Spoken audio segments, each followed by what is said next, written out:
নমস্কার বন্ধুরা, যুবসাথী প্রকল্পে টাকা কারো অ্যাকাউন্টে ঢুকেছে, আর কারো অ্যাকাউন্টে এখনো টাকা ঢোকেনি। তাই অনেকেই চিন্তায় রয়েছে যে তাহলে কি যুবসাথী প্রকল্পের টাকা কি আর পাবো না? আসলে পুরো বিষয়টা আমি পরিষ্কার করে বলি।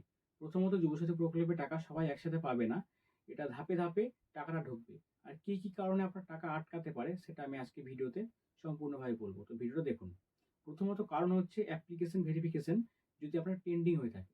হয়তো এখন আপনার যে অ্যাপ্লিকেশন করেছেন সেটা এখনো ভেরিফাই হয়নি, তাহলে আপনার টাকা পেতে দেরি হতে পারে।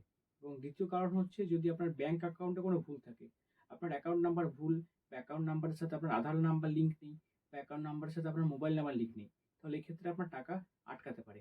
এবং ৩ নম্বর কারণ হচ্ছে আপনার যোগ্যতা যাচাই। যদি আপনি কোনো সরকারি চাকরি করেন বা কোনো বেসরকারি কাজের সাথে যুক্ত থাকেন, বা আপনি কোনো ব্যবসা করেন, বা কোনোভাবে আপনি যদি টাকা ইনকাম করে থাকেন, তাহলে সেক্ষেত্রে আপনি টাকা নাও পেতে পারেন। অথবা আপনি যদি কোনো সরকারি স্কিম পেয়ে থাকেন, তাও আপনার টাকা আটকে যেতে পারে। এবং ৪ নম্বর বিষয় হচ্ছে ধাপে ধাপে টাকা ঢোকা। সবার টাকা একসাথে ঢুকবে না। জেলার উপর ডিপেন্ড করে জেলা ভিত্তিকভাবে সবাই লিস্ট অনুযায়ী টাকা পাবে।